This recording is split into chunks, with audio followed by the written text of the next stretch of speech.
Welcome to Beyond the Page, the official podcast of Choice, the magazine of professional coaching, where we bring you amazing insights and in-depth features that you just won't find anywhere else. I'm your host, Gary Schleifer, and I'm excited to expand your learning as we dive into the latest article, have a chat with this brilliant author I have waiting here, and uncover the learnings that are transforming the coaching world. When you get a chance, join our vibrant community of coaching professionals as we explore groundbreaking ideas, share expert tips and techniques, and make a real difference in our clients' lives. In today's episode, I'm speaking with change agent DJ Mitch, who is the author of an article in our latest issue, Coaching in Chaos.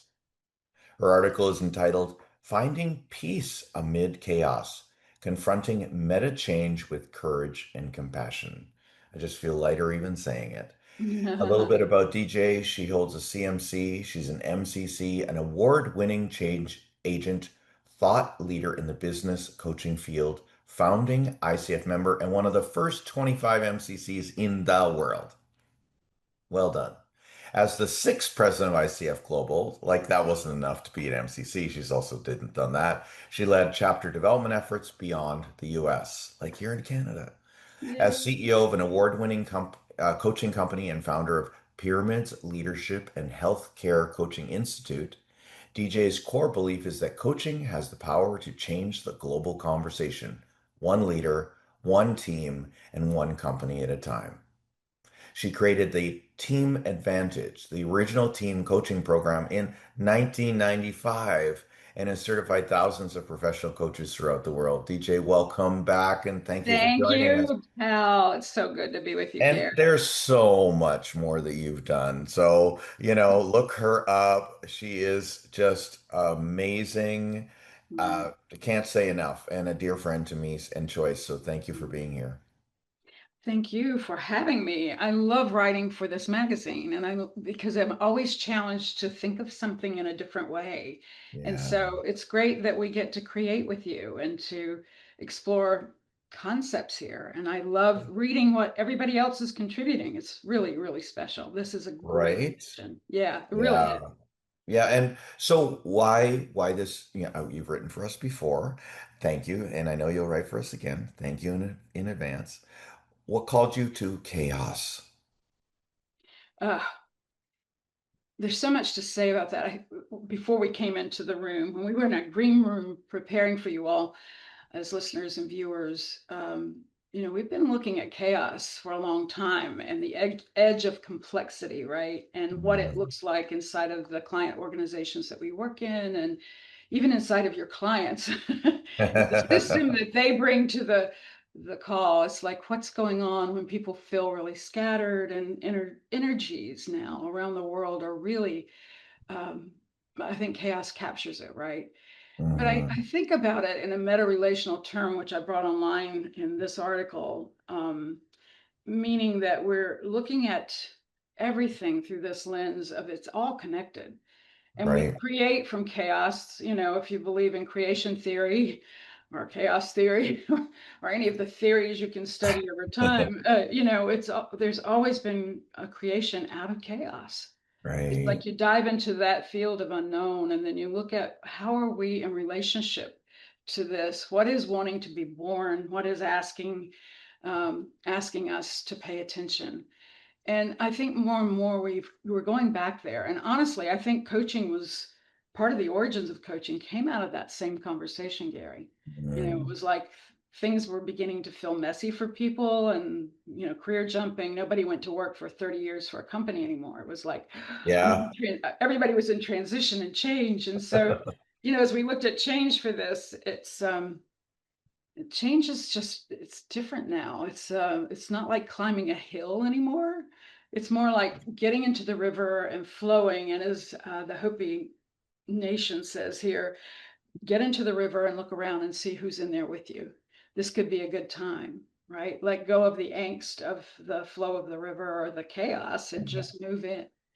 So Well, I will, speaking of rivers, we were talking about your trip to Colorado and yeah. Gary, your husband, fishing on the Colorado River. And no coincidence, in your article, you had a wonderful metaphor. A river moves with force and flow. Yeah. It has rapids and stillness. It requires awareness to ride its currents consciously. Chaos feels like white water, fast, loud, destabilizing. But there are also quiet pools where integration happens. Learning to navigate change as a dynamic river rather than resisting it allows leaders to move from reaction to responsiveness. Yeah. You know, I watched a PBS, a public broadcasting system, for those of you Mhm. outside the US, interview with Bruce Springsteen, one of my favorite lyricist of my life, right? But he said this, I'm just a link in the chain. That I look at all those who've come before me and all those who are taking ideas from our music and taking them forward in innovative ways. And I feel like a link in the chain. And the reason I'm saying that is that river flowing analogy or metaphor came from um, Barbara Marciniak, who wrote Where Two Worlds Touch. And she was a North Carolina author and a mystic. And in that book, she put a river journey, and it takes you through 7 levels of consciousness. And I have used that in retreats and other places. I've used it in taking people through the experience of starting in a small stream, the top of a mountain, and moving through whitewater rapids as the river increases in volume, moving through cities or behind cities where you pick up sludge, and it's like moving through all those stages, but the cul-de-sac and the rapids are the things that people remember most about that experience, which takes about 16, 17 minutes to go through. But always you're going home. Always the ocean is there going, welcome home. I've been waiting for Mhm. you, right? So it's a beautiful metaphor. And that book's out of print, but if anybody wants it, I will try to copy that with credit and put that in one of our gifts for everybody, because I think it's important that we remember our relationship to all things and the metaphors we use in coaching. It's not just a skill, it is a part of us paying attention Mhm. to how do we become steady in the midst of this whitewater that we're in, because we are in it. Well, and is it being steady or being with it? Well, I think I'll take it to 2 levels. I think it's being in it and not consumed by it. But I also think when we're talking to leaders, that might not work, right? To say be in it. Mm. You are participating, you are in it. But your job now, our job as leaders in this industry, is to create a steadiness. When we look at finding peace in the middle of this kind of chaos and change, it starts with us always. What are we embodying? Because we're all contagions. We are. You Yeah, are, I am, and our enthusiasm for life and for this profession shows, right? But it's, yeah, yeah, truly. And you said it wonderfully in the article. What we hold in thought and feeling becomes manifest in experience. If we yeah, hold anger, fear, and disgust, we see more of it reflected back. We are a microcosm of the whole, and we are feeding the macrocosm in every moment. yeah, That's basically what the social media is doing. If you put out negative juju, you exactly. get negative juju back. If you put out positive juju, you get positive juju Yeah, said as only you can. back. I love that, Gary. And it's, people are paying attention to their phones, their devices, as if that's the gospel. And what I'm going to caution everybody to do is to look at what's generated by AI and what's not, because even in our world, you said Barry, my fisherman husband, and I come down. He used to read the newspaper cover to cover before he spoke to anybody in our house. Now he reads his online news sources. And what we're finding is there's so many of them that are just not true. It's AI generated, but it's what you've attracted into your space by what you post or put out there. And so let's use that as a metaphor, right? Even as coaches, what we're paying attention to, what we're putting out in social media is generative. Mm, And, I have opinions about what's going on in the world, but my opinion just piles on to those who feel like I do, yeah. right? Who see the world like I do. And we talk about heart, I was paying attention to the heart this morning, and I was so heartbroken about, and I'll just say this specifically, about the images in social and in other places of us bombing another country in my Mm. lifetime, at this stage in my lifetime, that it really was something I had a hard time with. I ended up in the hospital with what looked like a heart attack, and it wasn't. It was No. how I had put the energy, stuffed the energy down, trying so hard to maintain a different face than what I was feeling. And so we have to find ways to navigate back. I'm not spending another 24 hours in a hospital to have somebody Yeah. charge me a lot of money and tell me I didn't have a heart attack. But what was true for me, and the reason I'm paying attention to our student and the amazing cardiologist Jonathan Fisher, Dr. Fisher, in this article on some of his practices, is that he's captured in a way that has everybody see the energy of the heart in a way I think everybody can relate to. It's got great reviews, it's a great book, and I mentioned it here in the Just One Heart. But to move from the heartbreak to the heart waking space. So when we find ourselves, I think finding peace is about catching, that we're in whitewater Yeah. and kind of waiting it out a minute or two and seeing where we can find our center. Like right before this call, I went outside barefoot and grounded myself for just a few minutes. I moved with some Tai Chi just to move energy through my body to come back into the space. And I do that before I teach.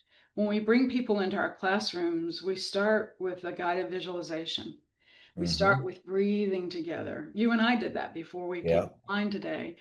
And what I've noticed is that it gives me a clarity of energy and construct that I can Yeah. sit in. Because when I'm scattered, y'all don't want to be around me. Yeah.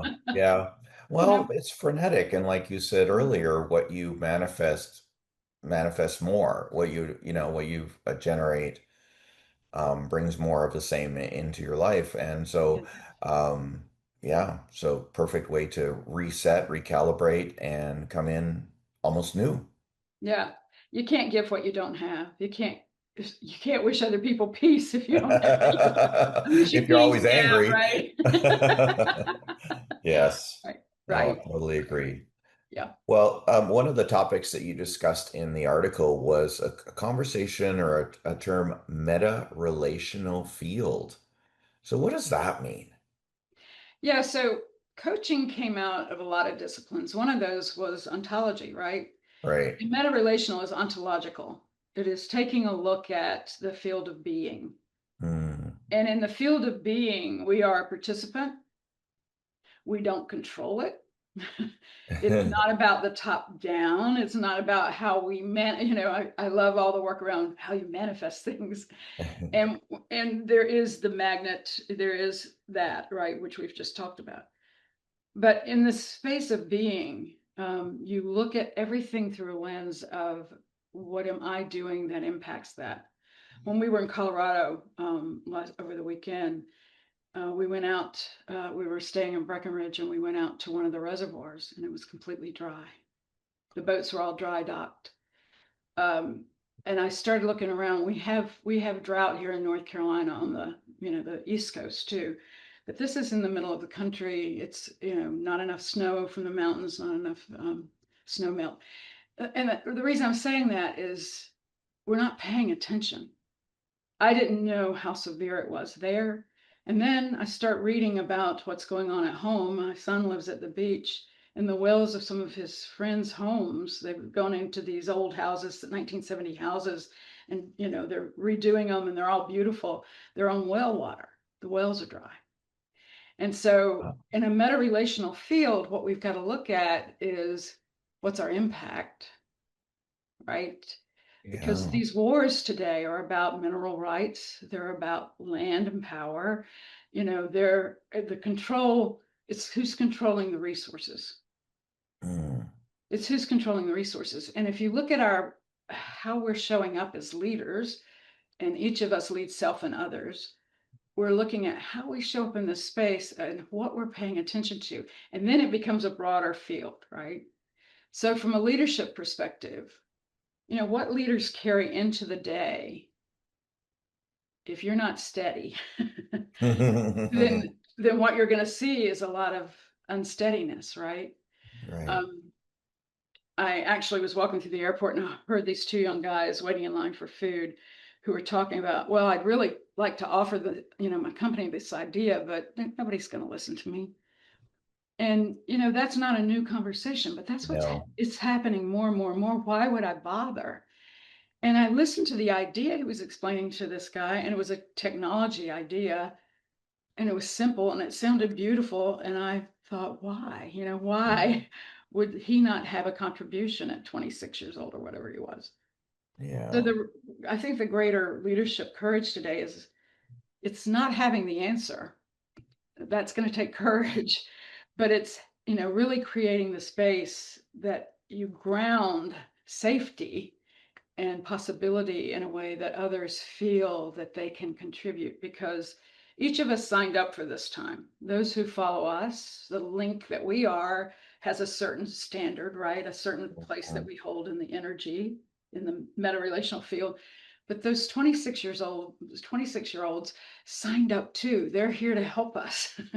And we can't see them as, oh well, there's somebody I can manage. Oh, bless their hearts, they don't know. They do know. Listen to them. They come in, and our babies are coming in wise, but wise. I got a little grandbaby now. Yeah. It's so, Congratulations. yeah, thank you. It's so fun to watch everybody come on. But I think the courage that we're going to all have to sit in is the steadiness and the curiosity. Mm. Stay curious, stay My steady. friends. Yeah. Yes. Because in a meta relational field, there's no certainty. Yeah. And so leadership probably is more about how do you lead through the uncertainty instead of feeling like you have to have an answer, but you hold the uncertainty as the field. Yeah. And And so what also, does that mean to us coaches? How do we walk that path with our clients? How do we unfold what needs to be unfolded? Sorry, I'm just picturing myself with these people who require that groundedness and that curiosity. I think we're going to have to become braver. One of the things that Jonathan mentions in the book, Just One Heart, is he goes back to that definition of courage, which we've all heard, right? Which is it comes from heart, right? Is to drop into heart space and to really begin to listen. What is not being said in the field that we're inhabiting together? What am I sensing? And we talk a lot about intuition, but what am I sensing in this space that is off? Because there are two conversations in every room. One is the one that is audible, and the other is the energy that's underlying everything. And so I Mm. think for all of us, we've got to get really clear as coaches to bring the energy online, to say, how are people experiencing the energy in the space that you're in now, right? How are they Mm. experiencing it? How would you label it? How are you experiencing it? Because often the leaders that we work with as coaches, and many of us work at the CEO level, but even they have a board they report to and they have Right? mandates. And so everybody's in a state of transition and transformation. Everybody is lacking courage at some point. And so maybe what we do is we prop people up with the courage conversation. We ask them, where do you need to have more courage? Where do you need to be brave? Right. And what would you do differently if you didn't feel there was a risk here, right? And I'm not trying to program in questions to ask, Oh, heavens no, I'm not hearing that at all. yeah. I'm What I I'm am hearing an inviting, essence. I'm hearing yeah, just an energy. yeah, it really is that. When we're teaching, we pay attention to energy and emotion. Those are the keys to the kingdom. If you can go into that conversation, all the other competencies will come online. Mm. And I think that's been one of the hardest things for people to get. It's easy for us to say, and you and I can nod like we understand what that is, but even when we're practicing it ourselves, it's it's difficult sometimes to say what we see or sense, and for fear of losing a contract or whatever. I'm over that because now I've been at this long enough. Oh, I remember in my certification training 25 years ago, Yeah, coach risking to be fired. exactly that kind of Like, conversation. I'm not serving people if I'm worried about Exactly. where my next client's coming from. Yeah. And I remind myself that regularly because you do slip into a groove of scarcity sometimes and worry, and you have to do like you said, grab the energy and the emotion of yourself, Yeah. kick yourself in the butt, and get courageous. And then, like we said earlier, what you are manifests in others. Yeah. We are contagions. Yeah. Yeah, in a It's good way. in a good way.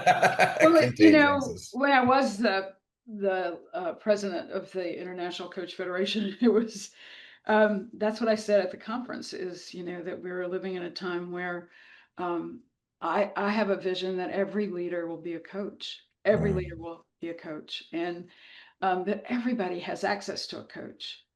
But if we just stayed curious about each other, if we were courageous and deeply human in the middle of all of this uncertainty, um, what would that make possible? mm, You know, that's a yeah. question I'm living with. Mhm. Well, and you can sit in the knowledge that the ripple effect of the work that you've done for all the years that you've been doing it has more than likely touched millions of people I and know will that's a touch little millions more. breathtaking, isn't it? Right? And I don't say that without full confidence that that's true. I don't have the proof, but I'm pretty sure that especially you with coach training, with the healthcare industry that you work with, and just the amount of people that you've one-on-one with, and they've rippled to others. Like the commercial used to go, and they told two Right, people, and they told two people. right, right. We need a mathematician on our call. Go ahead, we'll Well, make more. yeah, exactly. It's been the conundrum for me, particularly at this stage, because I'm like probably a lot of your listeners who are still seeking to grow and learn. And I just, I had my 70th birthday last year, just turned 71. And Congratulations. thank you. And I don't see myself stopping, Oh, you no, know, not at all. any of this, even though I have my first grandbaby, and I love the energy and time with her. It's like I am still as committed to this as I was when we first started. And that's a little scary for me. Oh, why? Because there are times when I'm teaching people, and we just graduated a class of 28 amazing physician leaders and administrators and from the Healthcare Coaching Institute. And I look back at them and they have a love affair with each other, which they always do at the end of it. And so they've created a community. And now I'm on the outside looking in and I'm going, oh, we trained you well, darn it. You don't need us anymore, darn it. But I'm so grateful for having traveled with them the time that I did. Right. And so, I had one client for 11 years when I first started coaching. He was someone who had worked for me, with me in broadcasting. And he really just, it wasn't a crutch for him. He really wanted the partnership. And I wasn't his boss anymore, but I really looked at everything he was building through a different lens. And those are rare, right? Most of our engagements are 6 months to a year. Right. And then we say goodbye. But I fall in love with people. It doesn't mean I don't say Oh, what's no true. kidding. No kidding. I fall in love with people. And so I just want more people to fall in love with. Yeah. Well, and you just sent those on their way to leave a space for the next ones to love on, Exactly. right? But all of that in the response to the numbers of people that you touch, it is for Yeah. all, I would say this for all of you who are coaches and listening to this. Um, Becoming a masterful change agent, which we are at some point, isn't so much about the mastery. It's about recognizing that coaches are not adjacent to change. We're in the middle of it and we're holding the space for it. And In that way, we are change agents, because we're catalyzing a different level of consciousness. And we're going back to, that was the conversation we were in 4 years ago. This is about the ontological view of life. This is about the study of being. It's about the study of behavior, but it is really a looking at a leveling up of consciousness, so that when we get to the mass of that, the rest of the world that we're impacting because we're contagions will look different. Mm, And that's why every leader needs to be a coach, and needs to have a coach, needs to be thinking about, the impact that they have yeah. on the people around It's them. interesting you say that. A lot of the coaching platforms I work with are offering uh, uh, programs called Manager's Coach. Yeah. And we do a leaders coach, which we've done for 33 years. The Yeah. first leaders coach that we did, we called the coaching zone, and that name's been taken by somebody else, but it's fine. Like I said, link in the chain. But in doing that, this was our first piece of research, or one of them, was GTE before they became Verizon in the merger with Okay. Right. Right. Verizon. So Oh my we worked goodness. in Yeah. that. We actually worked around that space, and I was in the room when they named the company Verizon. That's a different story. But in watching the people, we trained 5,500 managers and supervisors in the Wow. Leaders Coach or Coaching Zone program. And the impact was moving from, on a 5 point scale, from 1.4 to 4.7 in Wow. employee satisfaction, which was the measure that we were all Yeah. looking at, right? It's finding the one thing that you can track whenever you are looking at the impact. Mm. So there's a lot to be said about Yeah. that. There's a lot. There's a huge case study right there. But just going back to where coaching came from, Mhm. and I've said this in 3 articles I know that I've written for you, but it's something we didn't make it up. It was going to happen. It was called in. It was called in, and some of us were just at the right place in the right time. It was the work we signed up for. Yeah. Does that make Yeah. sense? Oh, it I was one of those people who in the 90s I was running my own company and I was doing something different for a personal reason. I wanted to go on vacation and not be asked a million times, what do I do? What do I do? What do I do? So I was that leader that was the problem. I was the broken link or the bottleneck, if you will. And then it dawned on me that I wanted to go on vacation, and I started to ask open-ended questions and empower people through questions and listening to and support to have helping them find the answers so that I didn't have to provide it. And that was the beginnings for me. And then I heard about the actual coaching and took a training course. And like you say, we always say that, my friends, is history. One of our students a while ago, in one of our first year cohorts, said, "Oh, I get it now. The coaching thing is like a lazy person sport." I was like, "That's a great way of capturing it." Yeah. So for all you leaders out there, if you're listening, it's stop working so hard. Yeah, Think right. about what is heart. I'll use Jonathan's language here.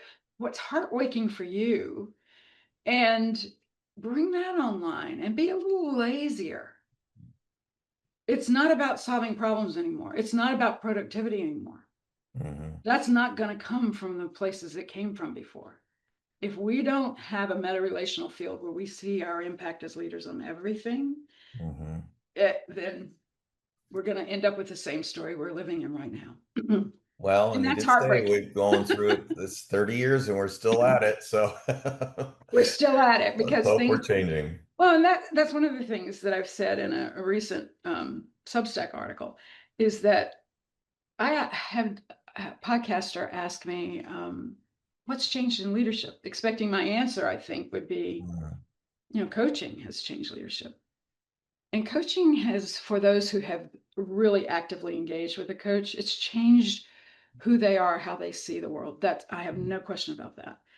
But leadership is a construct, and in organizations that are still functioning pretty much the way they have always, and acquisitions and mergers and Yeah.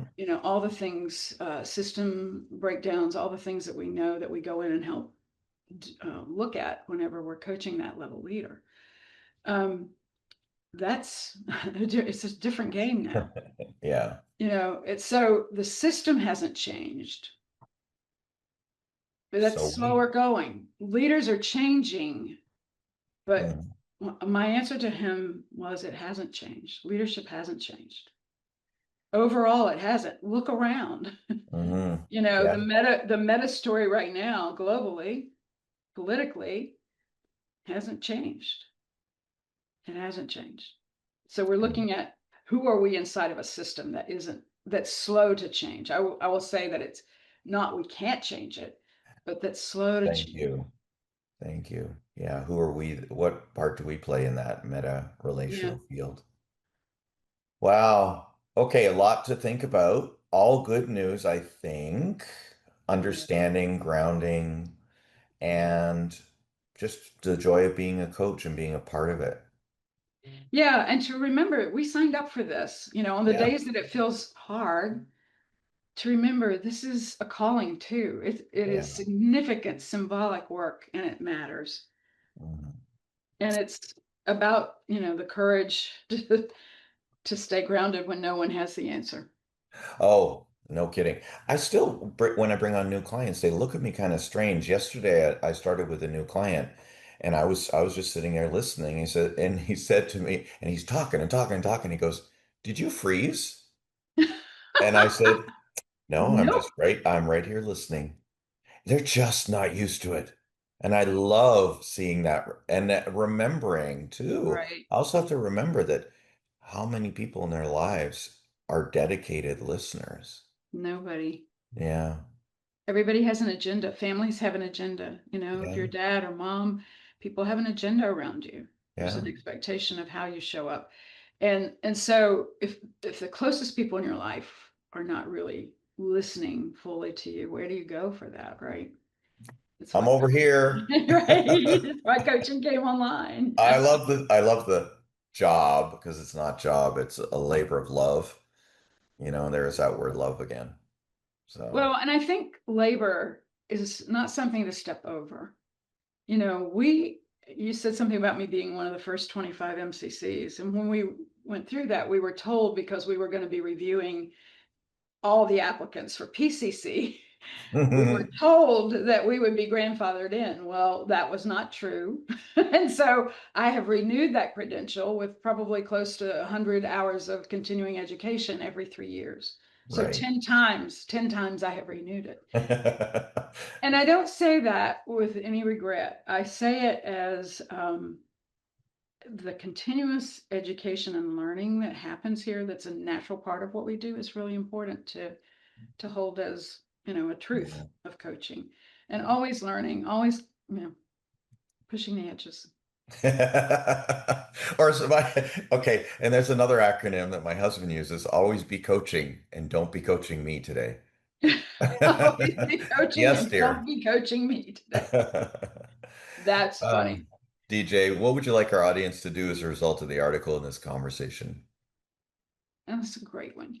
I think just hold the capacity to stay open and to be courageous, as you are also the connective tissue of what it looks like to be deeply human right now. I think our best gift, yes, it's going to be our questions and our skills, but it's really to bring our presence and our full capacity to love people into this space and know that this is about us too, right? It's not just Yeah. about the client in front of us, but the space between us is sacred. And to keep looking in that space together and know that that has impact. It does have a ripple effect. Yeah, we are part of the meta-relational field. We are part of the meta relational field. DJ, you said you have something to offer our listeners and viewers. Yeah, I'm putting into the space with the article just a quick, I think it's a 5 point checklist of things for you to think about, questions. So that's coming your way. And as you read the article, if you're prompted to do some other things, I'll also make sure that you've got some other things to look up. And I'm also recommending every coach reads this book, Just One Heart. And Hmm. um, I have it handy. Happen to have it right there. Yeah. But you said it's out of print? No, this one's not. A Oh, Cardiologist's Guide to Healing, Health, and Happiness. It's a new one, and it's gotten great reviews from Mariana Huffington and from lots and lots of different publications. It's a best-selling book now. No, the one that's out of print is called Where Two Worlds Touch, and I mm, will see if I can find the author. If not, I will, with all attribution, I'll make sure that I have covered all the bases. yes, Put of that, course. Thank you. put that into a Integrity. connection. Yeah. Yeah.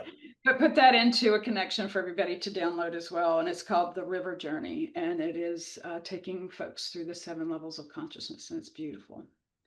Yeah. And I remind our listeners that if you are on your journey looking for,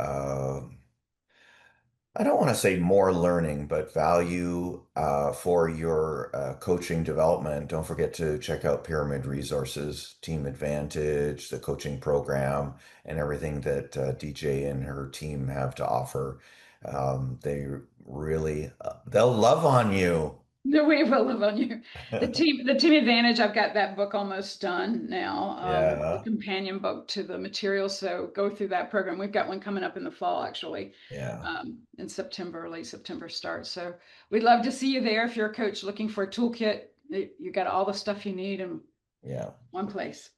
Thank you. What's the best way to reach you, DJ? Yeah, DJ at pyramidresource.com, and that's pyramid resource with no S on the end, dot Okay, I was com. gonna say, I was clear. Yeah, so that's the best way is email or look Yeah, me up on LinkedIn. And if you do look me on LinkedIn, just add a note so that I see yeah. you. I look at that Yeah. every day. And tell her where you heard her. Yeah. Choice Beyond the Page. DJ, thank you again for joining us for this Beyond the Page episode. It's always a treat. No, And likewise. the conversations always go way beyond the article, which is exactly why we do this. So thank you for your Thank you. commitment, your love, your generosity, everything, everything that you are. Big heart. Big heart, big heart. Thank you. Thank you for bringing this all online and going beyond. Appreciate Thanks. you, buddy. Thanks. That's it for this Beyond episode of Beyond the Page. For more episodes, subscribe via your favorite podcast app.